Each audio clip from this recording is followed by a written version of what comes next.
Hello friends, welcome to our channel Mounam Pesiyadhe. சாரிங்க, இன்னுமே voice கொஞ்சம் சரியாகலை. திருச்சி மலைக்கோயில், அப்புறம் அது போகிற வழியில் உள்ள பஜாரில் உள்ள சின்ன சின்ன அழகான விஷயத்தை தாங்க பற்றி பார்க்க போகிறோம் இந்த வீடியோவில். எந்த ஊர்லேருந்து வந்தாலும் சரி, இல்லை நாட்டிலேருந்து வந்தாலும் சரிங்க, மலைக்கோட்டைங்கிறது திருச்சியோட ரொம்ப பெரிய அடையாளங்க. மலைக்கோயிலுக்கு போகணுன்னாலும் சரி, இல்லை பஜாரை சுற்றி பார்த்து நல்லா என்ஜாய் பண்ணாலும் சரிங்க, மேக்ஸிமம் நீங்கள் வாக்கிங்லேயே வந்துடுங்க. ஃபோன் வெஹிக்கிளில் வந்தாலும் இங்கே தெப்பக்குளத்துட்டு நிப்பாட்டிட்டு நடந்து போகிறது தாங்க பெஸ்ட்டு. நான் வந்து மார்னிங் ஏர்லியராகவே எடுத்திருக்கேன், அதனால எனக்கு டிராஃபிக் அதிகம் இல்லை. இந்த ஐஸ்கிரீம் ஷாப் இருக்குங்க, 20 rupees தான். வெண்ணிலா அண்ட் சாக்லேட் ஃப்ளேவர் வச்சுருப்பாங்க, நல்லா இருக்கும், டேஸ்ட் பண்ணி பாருங்க. அடுத்து டைம் ஆக 10க்கு மேலெல்லாம் போயிடுச்சுன்னா ரொம்ப டிராஃபிக்காக இருக்குங்க. 2 வீலரில் வந்தால் நமக்கு தான் இரிட்டேட் ஆகும். மலைக்கோட்டை வாசலில் நுழைஞ்சு கொஞ்சம் தூரம் நடந்து வந்தீங்கன்னா லெஃப்ட் சைடில் பார்த்தீங்கன்னா இப்படி போயிட்டுருக்கும். இதில் வந்து 2 வீலர்ஸ் பார்க் பண்ணுங்க. இங்கே வந்து பார்த்தீங்கன்னா ஸ்லிப்பர் ஷாப்பு, அடுத்து வாட்ச்சு, ரிமோட்டு, இந்த கொஞ்சம் சின்ன சின்ன எலக்ட்ரானிக் ஐட்டம், இந்த மாதிரி ஷாப்லாம் நிறைய வருங்க. மலைக்கோட்டையோட மெயின் என்ட்ரன்ஸு. மலைக்கோவில் மட்டும் இல்லைங்க, இந்த சர்ச்சும் ரொம்ப ஃபேமஸ்ங்க திருச்சியில். இங்கே இருந்து பஜார் ஸ்டார்ட் ஆகிடுங்க. 2 சைடும் பார்த்தீங்கன்னா துணி, அடுத்து டாய் ஷாப்பு, ஸ்லிப்பர்ஸு, அடுத்து வந்து எலக்ட்ரானிக் ஐட்டம்னு எல்லாம் மிக்ஸ்டாகி தாங்க இருக்கும். பெட்ஷீட்டு, இல்லை bedspread, pillow cover, sofa cover, mat, இன்னும் இங்கே பார்த்தீங்கன்னா கேர்ள்ஸ் எல்லாம் காலேஜுக்கு போட டாப்ஸ் எல்லாம் எடுத்து பார்த்துருக்கேங்க. நிஜமாகவே குவாலிட்டி ரொம்பவே நல்லாயிருக்கும். இதெல்லாம் ரெகுலர் ஷாப் தாங்க. இங்கே 10 இயர்ஸ்க்கு முன்னாடி வாங்கினது தாங்க இது, இன்னும் நல்லா இருக்குது. மார்னிங் பிரேக்ஃபாஸ்ட்டாக இருக்கட்டும், லஞ்சுக்காக இருக்கட்டும், இந்த வசந்தபவன் ட்ரை பண்ணி பாருங்கள். பியூர் வெஜ்ஜு தான், ரொம்பவே ஃபுட்டு குவாலிட்டியாக இருக்கும். மதிய டைம்லேயும் டிஃபன் ஐட்டம் கிடைக்குங்க. வந்து வசந்தபவன் ஹோட்டலுக்கு முன்னாடியே லெஃப்ட் சைடு வந்து கட் ஆகுங்க. லைன் ஃபுல்லாகவும் ஃப்ரூட்ஸு, ட்ரெஸ்ஸு, டாய் ஷாப்னு ஏகப்பட்டது இருக்குங்க. இந்த இது லாஸ்ட்லேயே வந்து பார்த்தீங்கன்னா ஒரு சிவன் டெம்பிள் இருக்கும், அதுவும் ஃபேமஸான சிவன் டெம்பிள். கோவிலுக்கு தான் நீங்கள் போகிறீங்கன்னா நம்ம மலைக்கோட்டை வாசல்லேருந்து ஸ்ட்ரைட்டாக நடந்து வந்துகிட்டே இருந்தால் மலைக்கோவில் வந்துடுங்க. எந்த லெஃப்ட்லேயுமே நீங்கள் டேர்ன் பண்ண வேண்டாம். ரொம்பவே ஃபேமஸான ஒரு ட்ரெஸ் ஷாப் தாங்க திருச்சியில் உள்ள சாரதாஸ். இப்போ ஏகப்பட்ட ஷாப்ஸ் வந்துருச்சுங்க, போத்தீஸு, சென்னை சில்க்ஸ்ன்னு சொல்லிட்டு.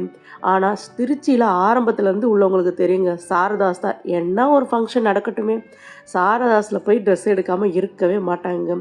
எல்லா ரேஞ்சிலையும் ட்ரெஸ் இருக்கும் அங்கே. திருச்சியில் மட்டும் இல்லைங்க, சென்னையிலையும் இதோட பிரான்ச் ஒன்று இருக்குது. வீடியோஸ்லாம் பார்க்குற திருச்சி, சென்னை, மதுரை, கோயம்புத்தூர் மக்களுக்கெல்லாம் இது ஒரு நார்மலான விஷயம்ங்க.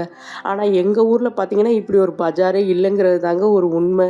நம்ம ஊரில் இது போல் பஜார் இல்லைன்னு ஏக்கத்தோட இங்கே உள்ள பஜாரை நல்லா வேடிக்கை பார்த்துட்டு அப்படியே நம்ம வர வேண்டிய கோவிலுக்கு வந்துட்டோங்க. மேக்ஸிமம் இந்த கோயிலை உச்சி பிள்ளையார் கோவில் தாங்க சொல்லுவாங்க. ஆனால் இங்கே வந்து பார்த்தீங்கன்னா தாயுமானவர் இருக்காரு. பெருமான தாங்க தாயுமானவர்னு இந்த கோவிலில் சொல்லுவாங்க. தாயுமானவர், மட்டுவார்குழல் அம்மை, உச்சி பிள்ளையர், அப்புறம் இன்னும் இதர தெய்வங்கள்லாம் இருக்காங்க. என்ட்ரன்ஸ்லேயே வந்து பார்த்தீங்கன்னா நிறைய மணி, மாலைகள், சாமி விக்கிரகங்கள்லாம் இருக்கும். அடுத்து வந்து பூஜைக்குரிய எல்லா திங்ஸும் இருக்குங்க. பழம், பூ, அருகம்புல், எருக்கு, அடுத்து வந்து பார்த்தீங்கன்னா சிவனுக்கே உரிய வில்வ இலை எல்லாமே இங்கே சேல் பண்ணுவாங்க. நீங்கள் வந்து பார்த்தீங்கன்னா மேலே போகிறீங்க அப்படின்னா சிவனுக்கு வில்வ இலை வாங்கிட்டு போங்க. உச்சி பிள்ளையார் கோயிலுக்கு அங்கே ஒரு ஷாப் இருக்குது, அங்கே போய் வாங்கிக்கோங்க. ஏன்னா மலையில் ஃபுல்லாக ஏறுறப்ப சுமந்துட்டு போகிறது கொஞ்சம் கஷ்டமாக இருக்கும். கீழே வந்து ஸ்லிப்பர் ஸ்டாண்ட் இருக்குதுங்க, அங்கே ஸ்லிப்பரை விட்டுட்டு நீங்கள் போகலாம். என்ட்ரன்ஸில் உள்ள நுழைஞ்சதுமே கோவில் மேலே பாருங்கள், சுவரில் இந்த கோவிலோட வரலாறு ஃபுல்லாக பார்த்தீங்கன்னா சிற்பத்தில் செதுக்கியிருப்பாங்க. ஒன்று அவ்வளோ அழகாக அருமையாக இருக்குங்க. இந்த தாயுமானவர் சன்னதியை தென் கைலாயன்னு சொல்லுவாங்க.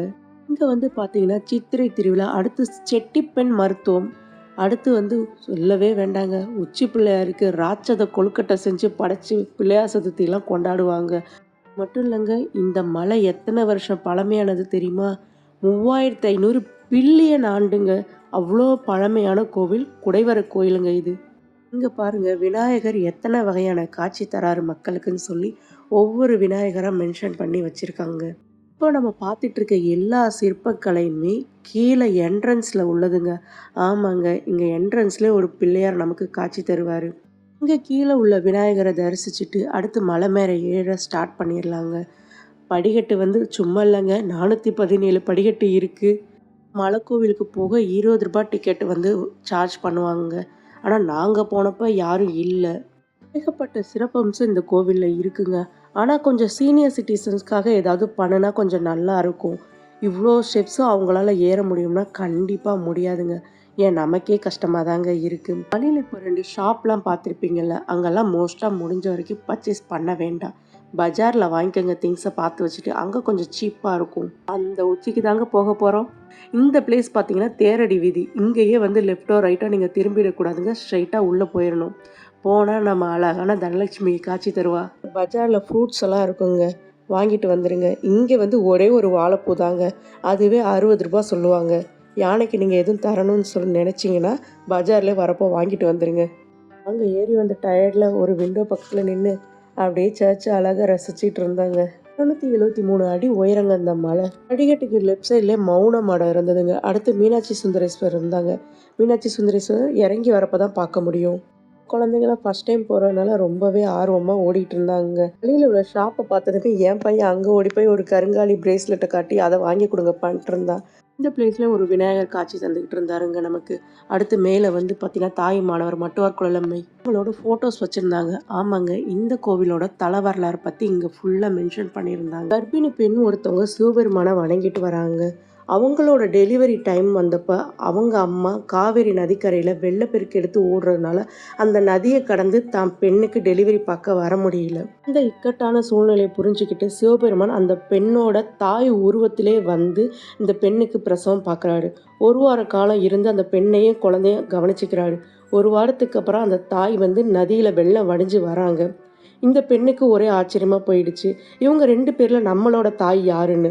அப்போ தாங்க சிவபெருமான் அப்படியே மறைகிறாரு. அன்னையிலேருந்து சிவபெருமான் தாய் மானவர்னு இந்த கோவிலில் இப்போ வரைக்கும் வணங்கிக்கிட்டு இருக்காங்க. அதோட சிறப்பாக தாங்க செட்டிப்பெண் மருத்துவம்னு சொல்லி இன்னைக்கும் கொண்டாடிக்கிட்டு இருக்காங்க இந்த கோவிலில். தல வரலாறை படிச்சுட்டு அப்படியே மேலே ஏறி வந்தோம்னா லெஃப்ட் சைடில் வந்து பார்த்தீங்கன்னா தாய் மானவர் சன்னதிங்க. தாய் மானவர் சன்னதி என்ட்ரன்ஸ் இப்படி தாங்க இருக்கும். கொடிமரத்துக்கு நேராக பார்த்தீங்கன்னா பிள்ளையார், ரைட் சைடில் பார்த்தீங்கன்னா நவகிரகங்கள் இருப்பாங்க. இன்னும் கொஞ்சம் உள்ளே போனோம்னா பிள்ளையாருக்கு ரைட் சைடில் பார்த்தீங்கன்னா சங்கரலிங்கேஸ்வரன் சுவாமி தரிசனம் கொடுப்பாரு. மட்டுவார் குழலம்மை, தாய்மானவர் இவங்க தாங்க மூலவர். இங்கே தாய்மானவர் சன்னதியில் பார்த்தீங்கன்னா ஓவியக்கலை செம்மையாக இருந்ததுங்க. இந்த செயினை பாருங்க, இது இரும்பில் செஞ்சது இல்லைங்க, கல். ஆமாங்க, ஒரே பாறையில் செஞ்ச செயினுங்க. அடுத்து நடுவுலலாம் க்ரீனிஷாக தெரியுது இல்லைங்க, தொங்குற தாமரை, அதில் வந்து தேன் குடிக்கிற கிளிகள் எல்லாமே சிற்பமாக செதுக்கி வச்சுருக்காங்க. பாறையில் ஒரு சிற்பம் இருக்குது பாருங்களேன். தாய்மானவரை தரிசிச்சுட்டு ரைட் சைடு பிள்ளையார பக்கம் ஏறும்போது இங்கே ஃப்ரெஷ் வாட்டர், ரெஸ்ட் ரூம் ஃபெசிலிட்டிஸ்லாம் இருக்குங்க. வழியை கஷ்டப்பட்டு மலை ஏறி வந்துட்டேங்க. இன்னும் உச்சியில் போய் பிள்ளையாரை தான் தரிசிக்கணும். ஆமாங்க, கஷ்டப்பட்டு மேலே ஏறி வந்தோம்.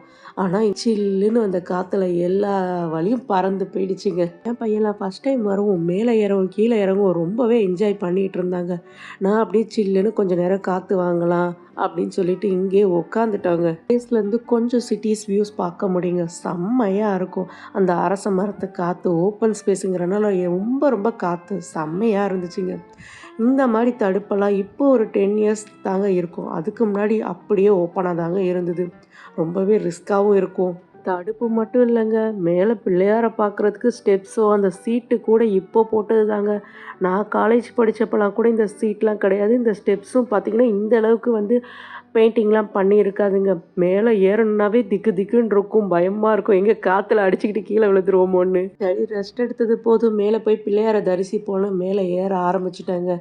அப்போவும் வந்து பார்த்திங்கன்னா ஃபுல்லாலாம் என்னால் உடனே ஏறி முடிக்க முடியல. கொஞ்சம் தூரம் ஏறிட்டு அப்புறம் நின்றுட்டேங்க. அதுக்கப்புறம் மறுபடியும் ஏறுவேன். இருந்தாலுமே இவ்வளோ சப்போர்ட்லாம் கொடுத்துமே எனக்கு வந்து பார்த்திங்கன்னா கொஞ்சம் பயமாக தாங்க இருந்துச்சு.